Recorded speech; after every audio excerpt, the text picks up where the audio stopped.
Oke, this is a reminder to my future self episode kedua.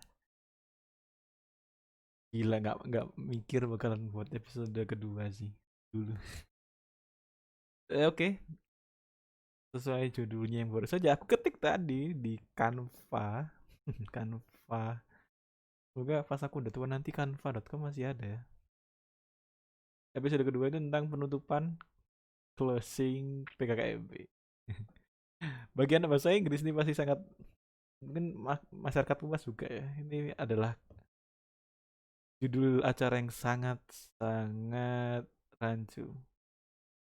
Penutupan closing PKKMB. Tapi ini digunakan sama anak BEM Universitas UNESA pada saat itu yang ngadain acara PKKMB tahun 2016. Jadi kira-kira angkatan berapa yang ngadain acaranya? Ah, angkatan 2014, 14 15 mungkin ya. 13 itu paling ketua BEM-nya mungkin. Ya sesuai judul acaranya yang aneh. Acara juga aneh sekali. Oke, kenapa aku memutuskan untuk menceritakan ini buat kamu, Andreas, di masa depan? Kayaknya ini bakalan cepet aku lupakan deh kalau udah tua nanti. Tapi seru sih, makanya aku seru tapi kayaknya gak terlalu worth it buat inget-inget sampai tua nanti. Makanya aku masukin ke sini juga. Tapi bagiku pengalaman ini seru banget. Jadi acara yang nggak jelas ini sebenarnya awalnya jelas ya. Yaitu diadakan pada tanggal 24 Desember ya kan ya. Acara apa yang diadakan? Acara kampus ya. Membawa mahasiswa barunya yang notabene bukan kampus swasta yang fokus ke agama Islam mungkin ya. Ini kan kampus negeri. Mahasiswanya tuh ada yang Kristen kan ya, ada yang Islam, Katolik dan lain-lain. Dan acara ini diadakan dari pagi sampai dari siang kayaknya. Dari siang sampai malam hari pada tanggal 24 Desember. Malam harinya bukan kayak jam 7, jam setengah 7 atau jam 6 sore mungkin ya. Enggak, jam 9 malam lebih. Dan dan itu diadakan 24 Desember. 24 Desember itulah bagi umat Nasrani atau Kristen atau Katolik kan ya. Mereka lagi malam Natal. Harusnya tuh mereka diam di rumah ya kan ya. Kumpul dengan keluarga gitu kan ya. Tapi ini enggak, ini orang-orang hebat dari kampus mahasiswa UNESA yang sangat keren dan keren banget ini. Dia bisa mengadakan berbagai banyak penampilan dari tiap fakultas mungkin ya. Terus banyak guest-guestnya kayak kan ya. Mungkin meskipun aku gak pernah tahu guestnya apa kan ya. Bahkan mereka sampai apa sih yang dulu terkenal tuh? Mannequin Challenge ya. Pada saat itu kan lagi zamannya Mannequin Challenge. Mereka sampai buat Mannequin Challenge loh, gila. 24 Desember. Tapi acara itu bukan acara abal-abal, itu acara wajib. Itu acara keharusan sesuai yang dinyatakan oleh pihak penyelenggara PKKMB. Buat yang mungkin orang lain yang dengerin ini, PKKMB itu kayak ospek, ospek sih kok. Ospeknya anak kuliahan. Oke, lanjut. Jadi reminder sih.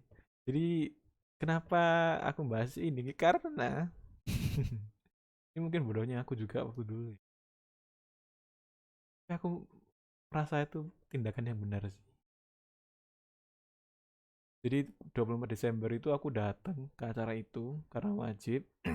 Oh ya, kenapa kok wajib? Kenapa kok hanya dikatakan wajib kita tetap datang? Karena sertifikat PKKMB yang pada nantinya bakalan ditagih waktu mau lulus itu ditahan sama mereka, ya sama pihak pihak BEMU, dan katanya nanti bakal dikasih gitu kan ya. Oke, jadi kita datang besarnya gor gor gor yang lama kalau nggak salah ya. Terus ya itu ya rame lah kan, banyak yang jualan di luar, terus di gornya banyak penontonnya awalnya kan ya, keluar masuk gitu kan ya.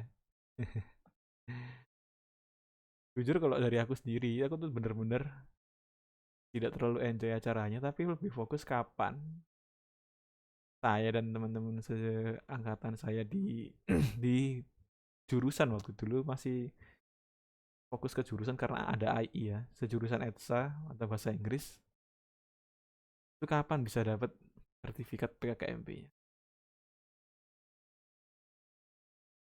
Waktu sudah mulai sore ya.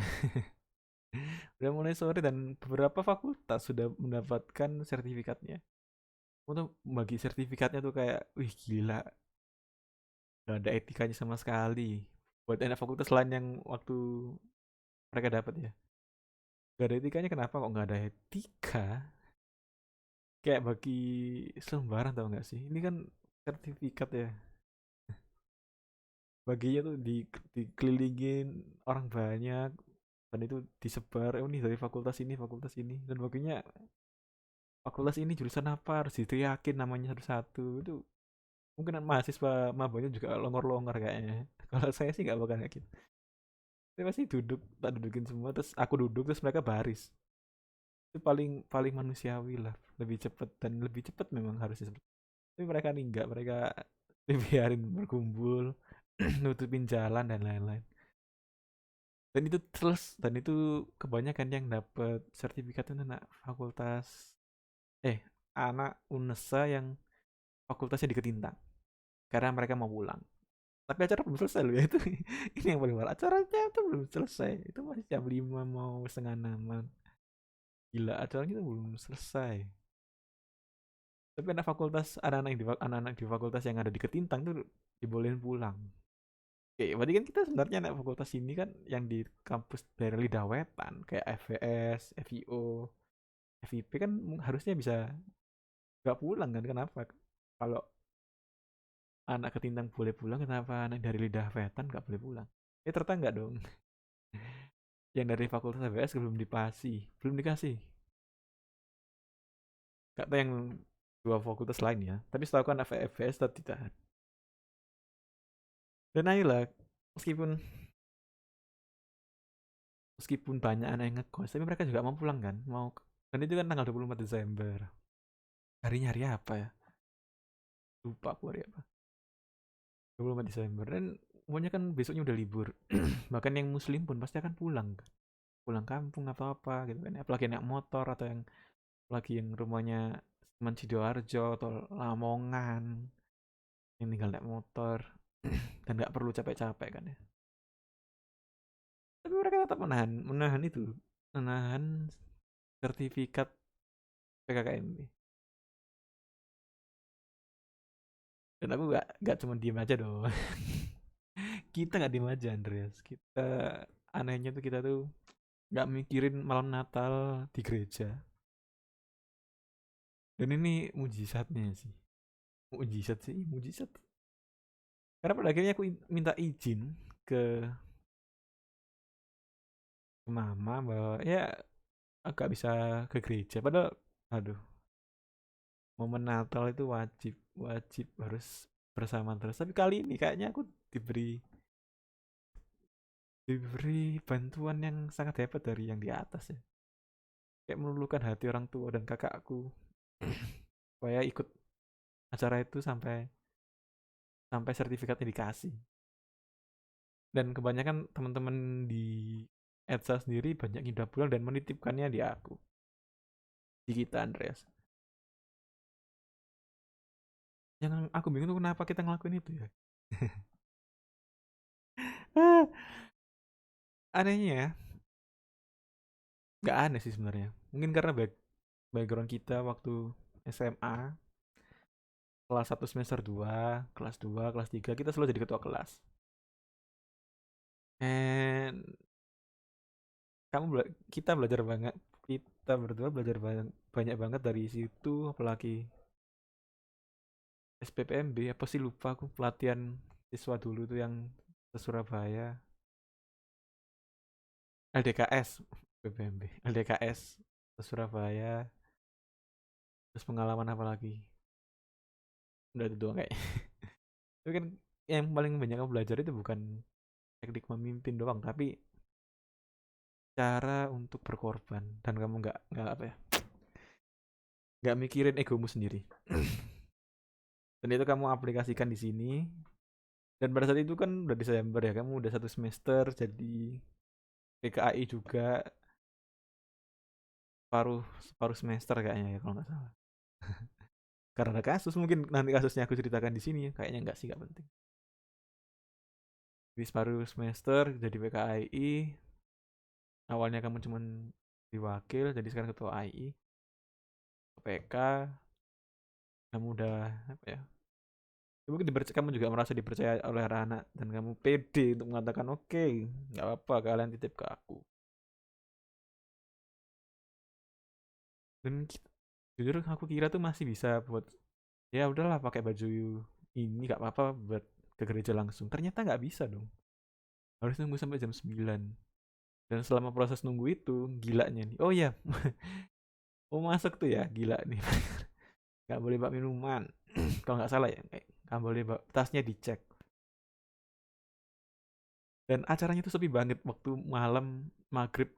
Maghrib kan mungkin sholat ya. Tapi setelah maghrib sampai malam-malam tuh yang nonton tuh sepi banget. Padahal beberapa penampilan atau guest sudah datang. Dan alasan mereka menahan sertifikat itu, kita udah sama-sama tahu waktu itu adalah supaya ada yang nonton. Gila nggak sih? Dan mereka nggak persiapan kalau ada anak yang siap untuk dititipin sertifikat KKMB. Mereka blunder besarnya di situ. Bahkan mereka pulang anak-anak ini. Kalau sertifikat ditahan ya titip ke anak aja kan. Dan ini terbukti kalau nggak salah beberapa anak jurusan lain juga ngelakuin hal itu. Tapi di situ nggak sendirian sih. Ada beberapa anak-anak juga yang memang kesempatan nunggu ya nunggu. Nah, ini yang paling paling kerennya itu aku nanya ke siapa ya? Ke grup. Nanya aku bingung. Pokoknya grupnya itu ada cuttingnya. Futsal kayaknya ya. Ya futsal IFC. Di situ ada Mas Adit angkatan 2014. Ya ketua EW tahunku maba kayaknya. Ya, Mas Adit itu somehow respon. Pada itu aku nanya di grup futsal jurusan, di sini nggak ada yang datang ke acara closing eh, penutupan closing BKKMB, aku tanya gitu kan. Mas-masnya mungkin. Kenapa ya? Dibalas kenapa ya? Iya nih, sertifikat PKKMB-nya ditahan mas, karena gini gini gini. Udah aku jelasin. Datang dong, Mas Aditnya itu yang aku apresiasi. Datang. Mas Adit datang tuh kayak marah gitu kan ya, kayak mana Andreas, mana Yas yang nahan sertifikat tuh. Kan aku anak futsal waktu semester 1 kan terbilang rajin ya, seneng banget aku ikut futsal, jadi kenal sama Mas Adit mungkin, cukup kenal, gak kenal banget sih ya, pokoknya masih tahu aku tahu Mas Adit. Masuk, Mas Adit masuk sama aku nih, sertifikatnya itu ya kalau kamu lupa ditaruh di, kan masuk gor ya, masuk gor itu di kiri itu ada sertifikatnya ditaruh di meja, dibagi per jurusan kayaknya. Terus tuh mau nagih, mas mau ngambil sertifikatnya kan. Loh mas, kan udah saya bilang tadi, kan nggak bisa, harus nunggu sampai acaranya selesai gitu-gitu. Mas Adit nanya, mana yang mana pengurusnya, mana SC-nya, kalau nggak salah SC atau ketua yang dari sama Mas Adit, lupa aku. Mereka ngobrol kan, aku udah seneng nih. Seneng. Aku agak menjauh dikit ya, takutnya kayak mau ikut-ikut aja. Aku menjauh dikit terus dengerin, bisa dengerin dikit-dikit tapi nggak bisa. Terus Mas Adit akhirnya setelah ngobrol sama pengurus acara PKKMB closing, penutupan closing PKKMB, Mas Adit ngomong ke aku akhirnya, Dras memang nggak bisa kayaknya, memang ketentuannya kayak gitu, wis kamu tungguin aja ya. Itu aku langsung mangkal dong, kayak kita berdua tuh kayak emosi berat. Mungkin disitulah salah satu kemungkinan berat gimana Farhan nanti BRATH kita. muncul gede-gedean, tapi nggak sampai emosi sih, nggak sampai teriak-teriak sih. Tapi di situ aku sadar bahwa oke, berarti ini cuman gimmick aja supaya kita bener-bener nonton, bukan bukan karena memang peraturan sewajarnya atau budayanya seperti itu. Enggak. Itu aku langsung memandang rendah dari BMU. Serendah itukah acara kalian mau dilihat hanya dengan menggunakan menahan sertifikat? Dan mungkin mungkin yang nggak tahu ya, mungkin yang orang lain yang dengar ini atau kamu lupa Andreas, yang datang itu kebanyakan tuh fokusnya nggak menghadap ke penampil bu BTW. Mereka fokusnya menghadap ke meja-meja yang ada sertifikatnya. Gila, gila, segitunya loh. Bahkan teknik mereka itu pun nggak berhasil gitu loh. Maksudku, bahkan yang duduk di kursi-kursi penonton itu cuman sedikit, gila, cuman sedikit banget, sedikit banget. Masih banyakkan acara penontonnya, masih banyak yang datang di open mic, open mic yeah mu yang dulu itu gila. Dan jam berapa gitu, setengah sembilan mungkin ya, mungkin karena yang organisatornya ataupun panitianya udah males gitu kan ya ngurusin kita, karena tetap tetap kita tanyain terus, aku tetap ngeyel kayak mas belum tak, mas belum tak, mbak belum tak, mbak mas. Mungkin karena itu sama anak-anak yang lain juga, dan akhirnya dikasih tuh. Gila nggak sih? dan yang dan yang keren tuh bukan yang keren sih, yang untungnya pada saat itu ada Fajar. Kamu ingat Fajar si terang? Dulu kita menghina dia si terang, dia menghina kita si gelap. Di si terang ini Fajar ini gak datang akhirnya, buat tungguin itu. Dan banyak sih, kalau nggak salah ada Talista, kalau nggak salah ya, ada Mbak Titan kalau nggak salah. Ingatku itu aja, nunggu, dan akhirnya kita berhasil ngebawa itu sertifikat sebanyak itu. Gila. Dari sini kenapa kita bahas ini Andreas, kenapa aku bahas ini, pengen kita, kenapa aku ingin mengingatkan kamu tentang peristiwa ini, karena di sinilah adalah alasan kenapa kamu bisa berubah sepenuhnya, dan titik titik puncak kamu akhirnya mau untuk berkorban demi orang lain yang paling risiko. Karena pertama malam Natal, yang kedua sama kamu diberi kemudahan, kamu diizinin oleh mama dan kakakmu atau abangmu buat ikut ini sampai selesai, bahkan sampai rumah pun duluan mereka kayaknya, baru aku. Gila. Terus kamu bisa ketemu teman-teman yang reliable, kamu dipercaya teman-temanmu untuk sesuatu hal yang sepenting itu, dan itu titik di mana kamu mulai mendapatkan kepercayaan lebih dari teman-temanmu juga. Dan ternyata itu dijadikan dijadikan referensi sama kakak tingkat waktu dulu kita mau daftar HMJ, terus kita ikut open recruitmentnya, terus mereka ternyata tahu karena itu, jadi Mas Adit nyebarin hal itu, dan itu secara nggak langsung ada benefitnya ke kamu, berarti kamu ngelakuin itu. Dan yang kayak gitu loh, maksudnya yang aku harapkan ada juga di teman-teman kita,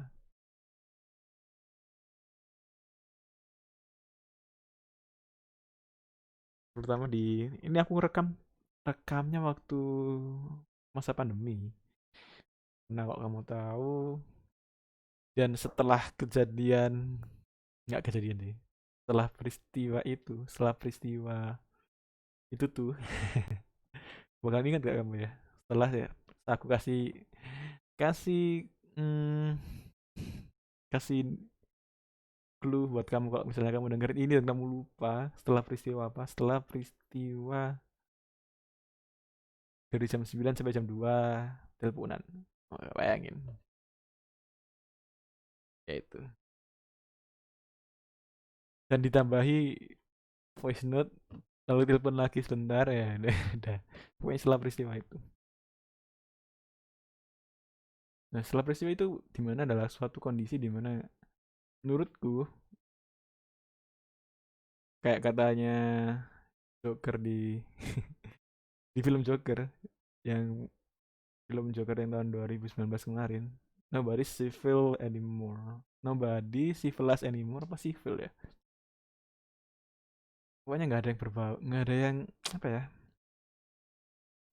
Interaksinya itu mereka tuh kebanyakan lebih suka satu jalan gitu loh. Mereka menerima sesuatu. Wes, gila nggak sih? Gila. Bagiku pribadi ya, ya. Bagi kita ya pasti. Apalagi aku yang di masa pandemi ini, parahnya mereka tuh lebih lebih pingin menerima sesuatu di dalam suatu komunitas atau lebih-lebih grup chat, lebih kok lebih-lebih sih, lebih spesifiknya di grup chat. Bayangin mereka cuma nunggu info, gila nggak sih? Sakit, sakit.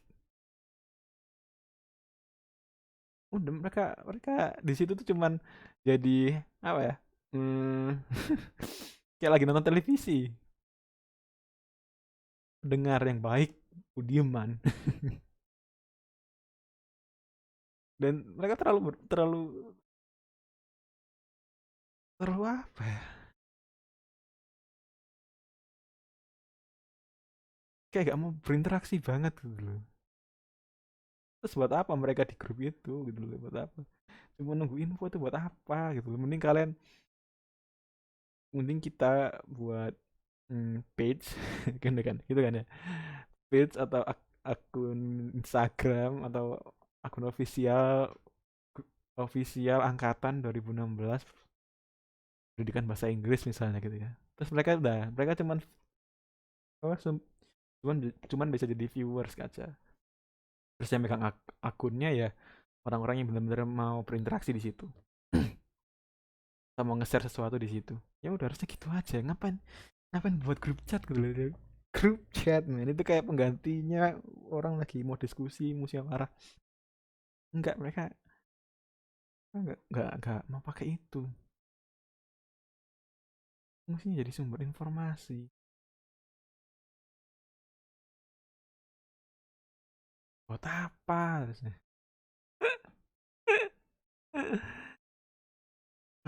Terakhir hari ini aku ngajak mereka diskusi sebenarnya secara nggak langsung ya. Karena aku pakai bilang menurutku pada saat itu masalah penurunan UKT-nya yang dari gambar sama tulisannya tuh maknanya beda. Jadi gambarnya ada tulisannya juga di gambar yang 50% loh kalau kamu lupa. Pokoknya itu dan tiba-tiba di bawahnya ada kayak captionnya bawah atau notesnya dari dosen-dosen mungkin ya atau dari pihak rektorat bahwa mahasiswa semester akhir yang tinggal skripsi itu 50%-nya harus bayar. Padahal di gambarnya itu menunjukkan bahwa 50% mereka nggak perlu bayar karena kalau tinggal skripsi mereka minimal tetap harus ngambil 6 SKS. Bayangin dong, gak ada yang respon. I know, beberapa mereka udah dapet SPK kan ya, beberapa mereka udah dapet itu udah lulus malah udah masuk wisuda 98.